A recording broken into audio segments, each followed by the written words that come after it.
بسم اللہ الرحمن الرحیم۔ السلام علیکم۔ اس وقت گرمیوں کی تپتی دوپہر میں اپنی دکان پر چند ایک گاہکوں کو سامان پکڑانے کے بعد فارغ بیٹھا تھا۔ دن کے اس پہر عموماً گاہک کم ہی آیا کرتے تھے، کوئی اکا دکا ہی لوگ تھے جو آ رہے تھے۔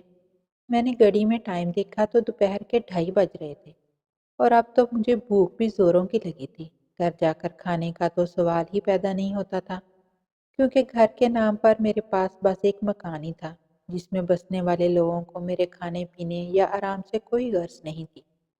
انہیں تو بس میرے کما کر لائے ہوئے پیسوں سے مطلب تھا، اور اگر انہیں پتہ چل جاتا کہ میں دکان بند کر کے کھانا کھانے آیا ہوں تو قیامت ہی کھڑی کر دیتے۔ اس لیے میں اٹھ کر دکان بند کرنے لگا تھا کہ کسی ہوٹل سے کھانا لے کر آؤں۔ ابھی میں نے دکان کا شٹر نیچے نہیں کیا تھا کہ سامنے سے آتی ہوئی ایک معصوم بچی پر میری نظر پڑی۔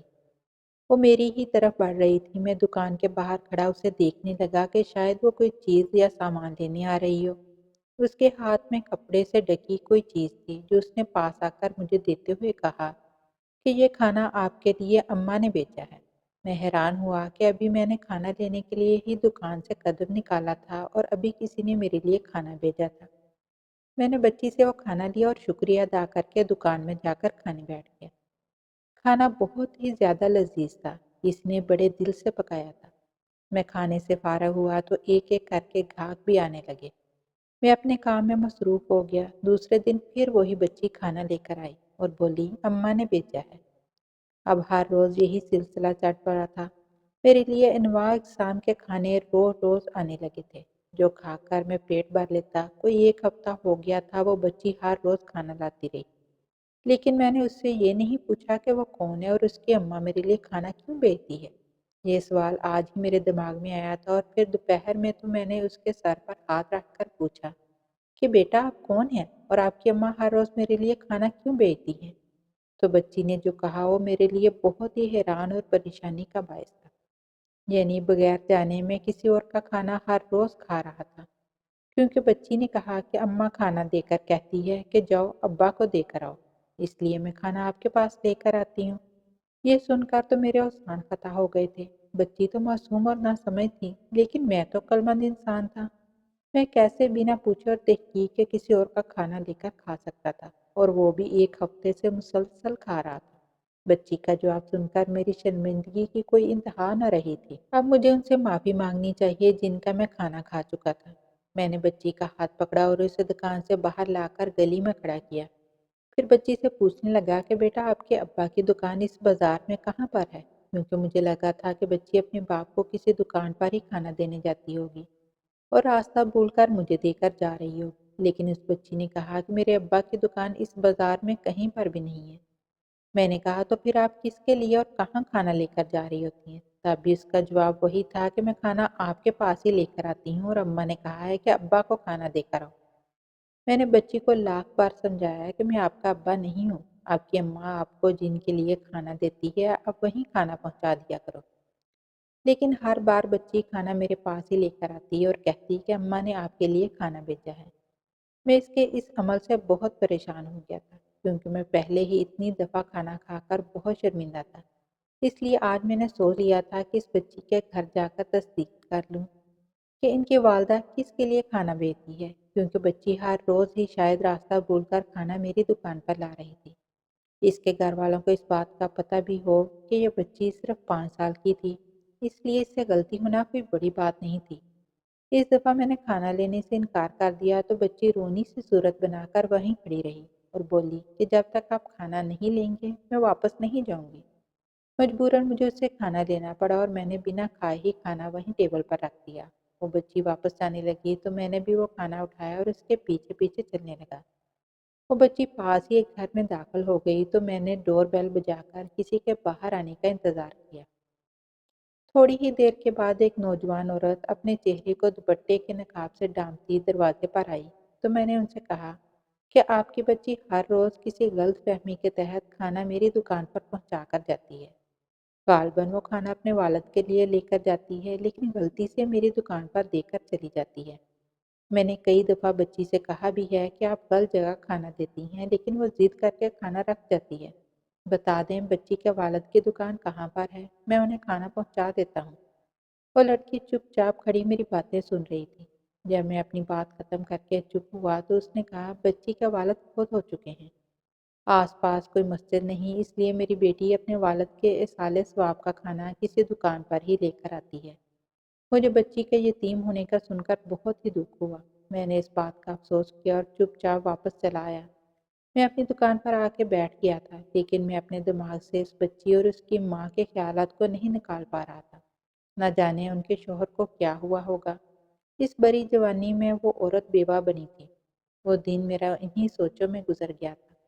دکان پر بھی کام میں دل نہ لگا تو میں نے دکان جلدی ہی بند کر دی اور گھر کا رخ کیا تھا۔ گھر پہنچ کر میں ابھی اپنے کمرے تک نہ پہنچا تھا کہ میری سوتیلی ماں نے مجھے دیکھ کر جلدی واپس لوٹنے کی وجہ پوچھی۔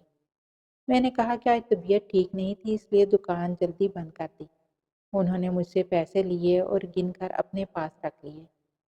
یہ میری زندگی کی ڈیلی روٹین تھی۔ میں صبح اٹھ کر دکان پر چلا جاتا تھا اور پورے دن کی کمائی لا کر اپنی سوتیلی ماں کے ہاتھ پر رکھتا۔ اس گھر میں اکیلا کمانے والا میں ہی تھا۔ میرے ابا فالج کے مریض تھے جو ایک بستر پر پڑے رہتے تھے۔ انہوں نے اپنی صحت کے دنوں میں دکان کھولی تھی جو ہمارے گھر کا ذریعہ معاش تھی۔ اچانک ابا کو فالج کا اٹیک آیا تو ایسے میں دکان بند کرنا مطلب بھوکا مر جانا تھا۔ میں کام عمر تھا، پھر بھی سوتیلی ماں کے کہنے پر پڑھائی چھوڑ کر دکان سنبھالی تھی اور تب سے اب تک بس دکان پر ہی ہوتا تھا۔ میری زندگی گھر سے دکان اور دکان سے گھر لوٹنے پر ہی مشتمل تھی۔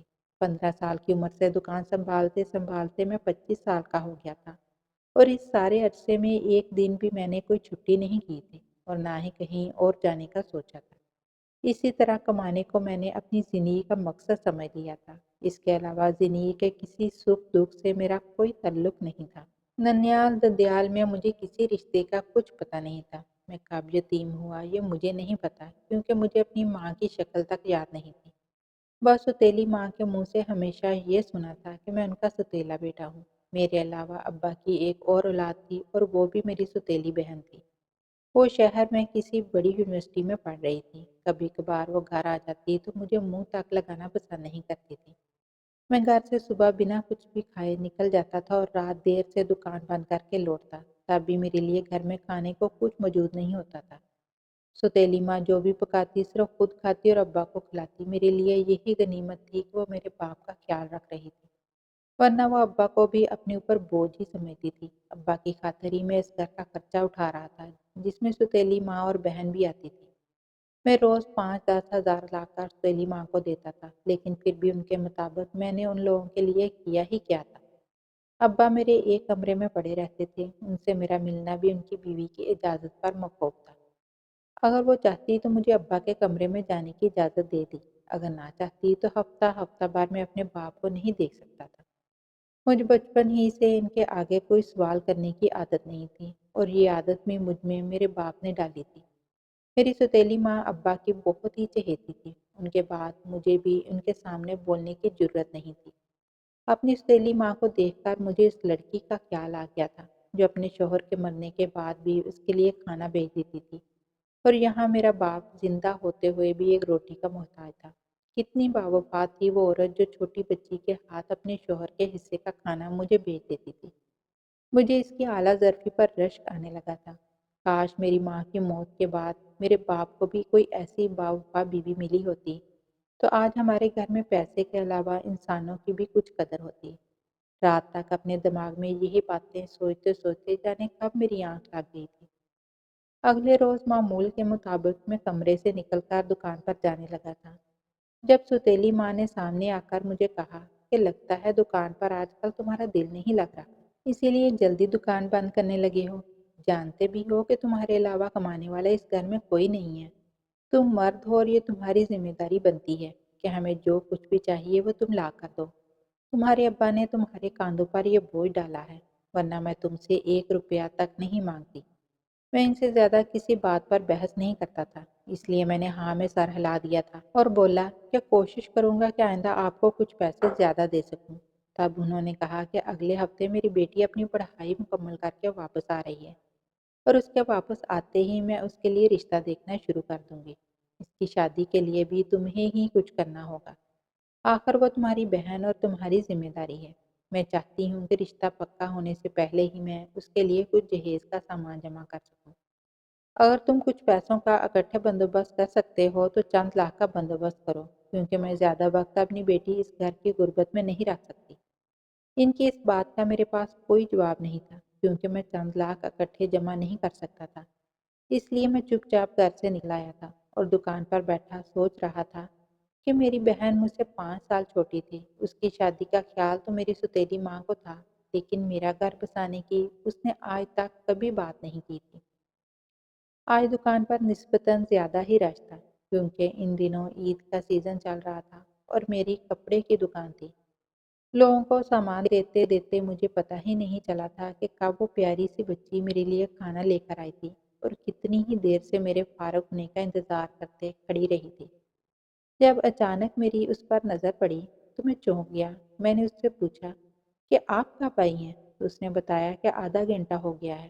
مجھے اپنی بے دہانی پر شرمندگی ہوئی اور پھر اس سے کھانا لے کر میں نے دکان کا شٹر گرا دیا تھا۔ کھانا کھا کر میں پھر سے کام پر لگ گیا تھا۔ میں فارغ دکان میں بیٹھا ہوا تھا جب میری نظر باہر گلی کی طرف گئی تھی، تو وہی عورت اس بچی کو اٹھائے تیز تیز قدموں سے جا رہی تھی۔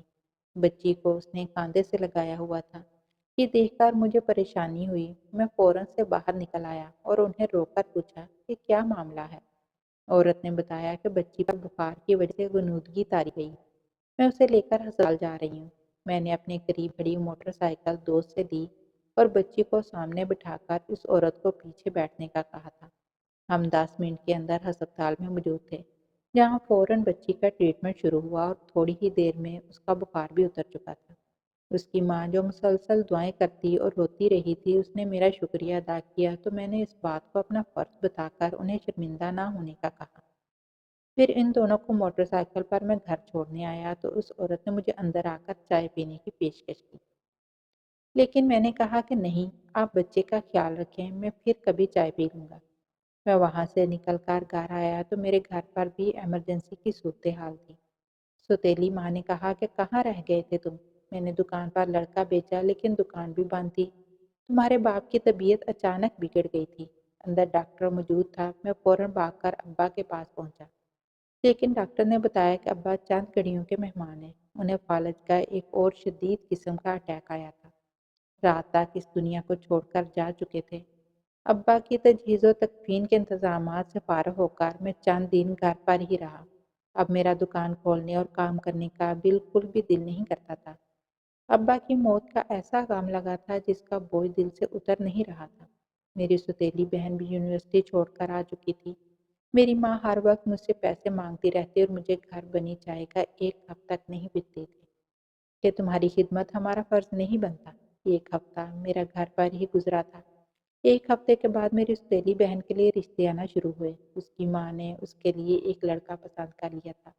ابا کی موت کے دوسرے ہفتے ہی ماں نے اس کا سادگی کے ساتھ نکاح کرنے کا فیصلہ کیا تھا، جس کے لیے میرے سامنے اس نے بڑی رقم کی ڈیمانڈ کی تھی۔ لیکن میں اتنی بڑی رقم کہاں سے لاتا، اس لیے ہم نے ایک دوسرے کی مشاورت سے دکان بیچ دی تھی اور اس سے ملنے والی رقم سے بہن کی شادی کے سارے انتظامات ہو گئے۔ بیٹی کی شادی ہو گئی تھی۔ چند روز میں گھر پر اکیلا ہی رہا تھا۔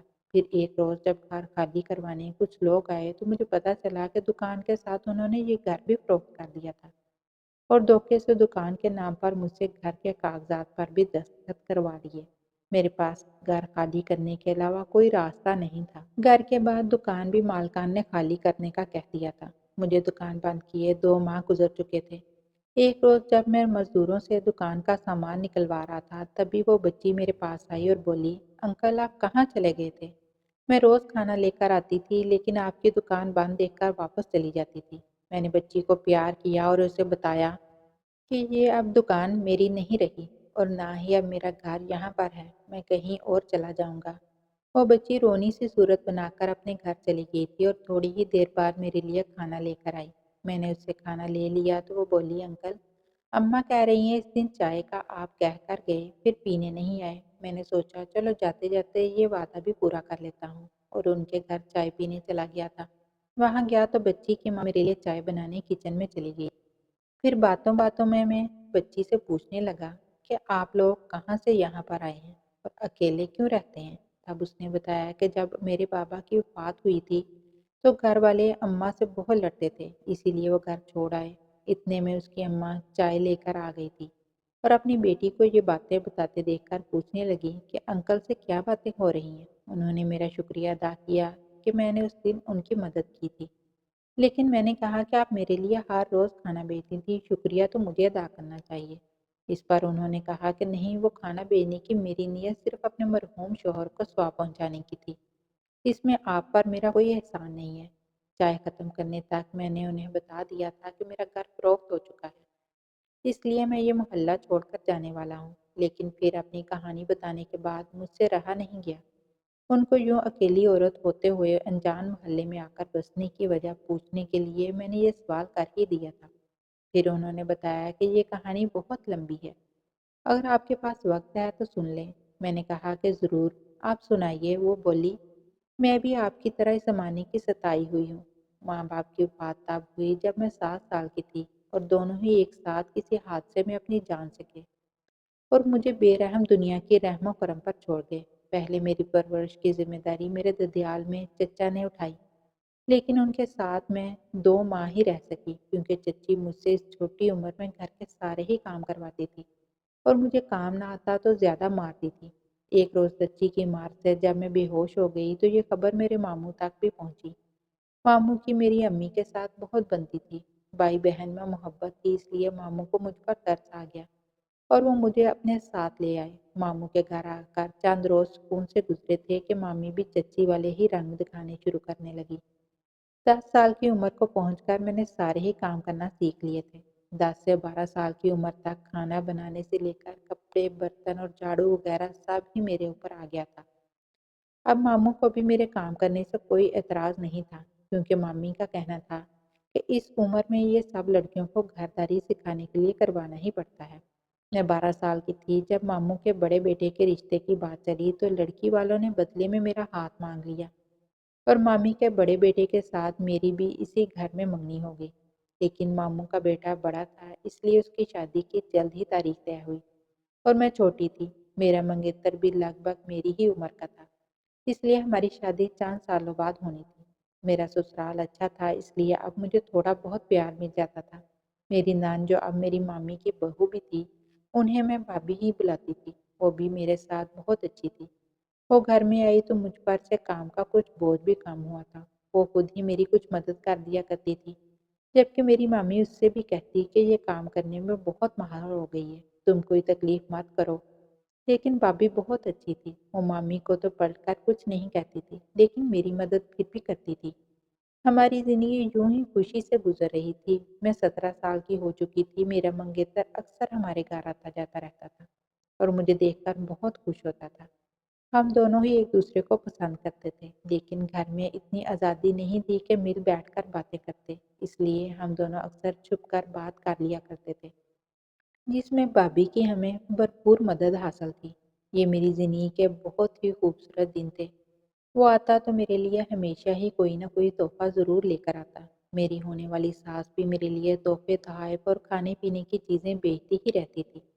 مجھے سسرال کا بہت پیار حاصل تھا، لیکن قسمت میری اب بھی خراب تھی۔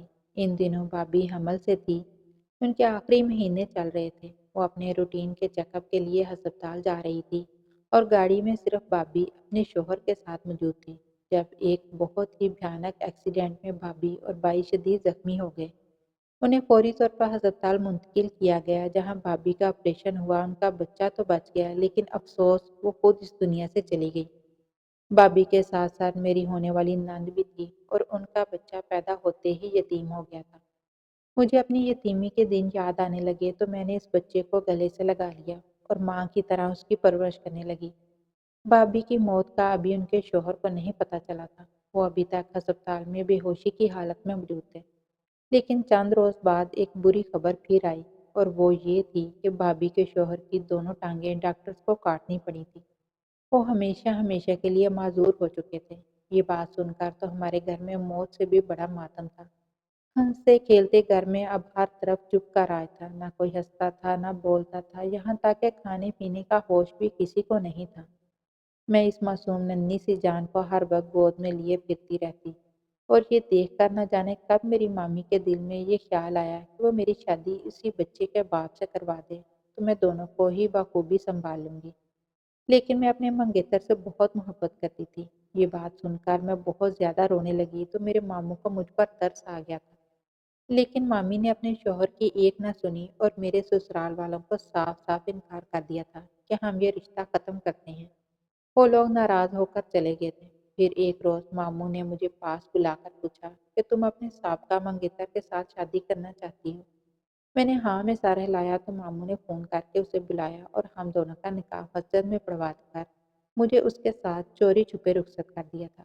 اس بات کی میری مامی اور اس کے بیٹے کو خبر تک نہ ہوئی تھی اور ان دونوں نے یہ سمجھ لیا تھا کہ میں گھر سے بھاگ چکی ہوں۔ مجھے بابی کا معصوم بچہ چھوڑ کر جانے کا بالکل بھی دل نہیں تھا، لیکن ماموں نے مجھے تسلی دی تھی کہ ہم اس بچے کو اچھی طرح سے رکھیں گے، اس لیے میں وہاں سے ہمیشہ ہمیشہ کے لیے چلی آئی تھی۔ لیکن اس طرح چوری چھپے نکاح کرنے کے بعد مجھے اپنے سسرال میں وہ قدر کبھی نہ مل سکی جو ایک خوشیوں سے لائی گئی بہو کی ہوتی ہے۔ جب تک میرے شوہر زندہ تھے بس سسرال میں گزارا ہی ہو رہا تھا۔ میرے شوہر ایک فوجی تھے جو اپنی ڈیوٹی کے سلسلے میں گھر سے باہر رہتے تو مجھے ساس اور باقی گھر والوں سے طرح طرح کی باتیں سننے کو ملتی تھی۔ میرے شوہر کو ڈیوٹی پر گئے ہوئے 1 ماہ ہو چکا تھا۔ جلد ہی وہ چھٹی لے کر گھر واپس آنے والے تھے، لیکن ان کے واپس آنے سے پہلے یہ خبر آ گئی تھی کہ انہیں شہید کر دیا گیا ہے۔ یہ خبر سنتے ہی میری ساس مجھ پر برس پڑی تھی کہ تم ہی منحوس ہو جس سے شادی کر کے میرا بیٹا مرا ہے۔ یہ سب یقیناً اس معصوم بچے کی بددعائیں ہیں جسے تم چھوڑ کر آئی ہو۔ شوہر کی موت کا صدمہ میرے لیے بہت بڑا تھا، اوپر سے گھر میں ہونے والے ہر روز کے جھگڑے مجھے اندر سے ختم کر رہے تھے۔ شوہر کی موت کے 1 ماہ بعد ہی مجھے پتا چلا کہ میں حاملہ بھی ہوں۔ اب میرے اوپر ایک ننھی سی جان کی ذمہ داری بھی تھی، اس لیے میں خود کو سنبھال لیا تھا۔ بیٹی کی پیدائش تک سسرال والوں نے بڑی مشکل سے مجھے اپنے گھر پر رکھا تھا، لیکن جیسے ہی میں نے ایک بیٹی کو جنم دیا تو مجھے گھر پر رکھنے کے لیے بھی تیار نہیں تھے۔ لیکن پھر بھی میں نے زندگی کے 4 سال وہاں جانوروں کی طرح رہ کر گزار دیے تھے۔ پھر بحالت مجبوری مجھے وہ گھر چھوڑنا ہی پڑا تھا، اس لیے میں واپس ماموں کے گھر آئی۔ لیکن یہ سن کر بہت زیادہ افسوس ہوا کہ میرے ماموں بھی اس دنیا سے رخصت ہو چکے تھے۔ مامی نے اپنے بیٹے کی شادی ایک بیوہ عورت سے کر دی تھی، لیکن اس عورت نے میری مامی کو ہی گھر سے نکال دیا تھا اور اپنے معذور شوہر اور اس کے بچے پر بھی بڑے ظلم کرتی تھی۔ میں خود مجبور اور لاچار تھی، میں بھلا کسی کی کیا مدد کر سکتی تھی؟ اس لیے اپنا سا منہ لے کر میں وہاں سے بھی نکل آئی تھی۔ یہاں اس محلے میں نے کرائے کا مکان لیا اور اپنے شوہر کی ملنے والی پینشن پر گزارا کرنے لگی تھی۔ مجھے اس عورت کی کہانی سن کر بہت ہی زیادہ افسوس ہوا تھا، وہ تو مجھ سے بھی زیادہ مجبور تھی۔ میں اجازت لے کر وہاں سے جانے لگا تو بچی میرے سامنے کھڑی ہو گئی تھی۔ اس نے کہا، انکل آپ کہیں مت جائیے نا، آپ کے پاس بھی تو گھر نہیں ہے، اب ہمارے ساتھ رہ لینا پلیز۔ اس بات پر میں نے اس کی ماں کی طرف دیکھا تھا جس کی آنکھوں میں آنسو تھے۔ شاید وہ یہ سوچ رہی ہوگی کہ کاش اس بچی کا باپ زندہ ہوتا تو اسے کسی اور سے شفقت کی امید لگانے کی ضرورت نہ پڑتی۔ میں نے تھوڑی دیر سوچنے کے بعد اس عورت کے سامنے نکاح کی پیشکش رکھ دی تھی، کیونکہ وہ اور میں، ہم دونوں ایک جیسے ہی تھے۔ ہمیں کسی سہارے کی ضرورت تھی۔ اس نے اپنی بیٹی کی طرف دیکھتے ہوئے میری پیشکش قبول کر لی تھی اور پھر ہماری خوبصورت زندگی کا آغاز ہوا۔ ناظرین، اگر آپ کو ہماری آج کی کہانی پسند آئی تو اس ویڈیو کو لائک کیجیے، اور آپ ایسی ہی دلچسپ کہانیاں سننا پسند کرتے ہیں تو ہمارے چینل کو سبسکرائب کر لیجیے۔ ملتے ہیں کل ایک نئی کہانی کے ساتھ، تب تک کے لیے اجازت دیجیے۔ اللہ حافظ۔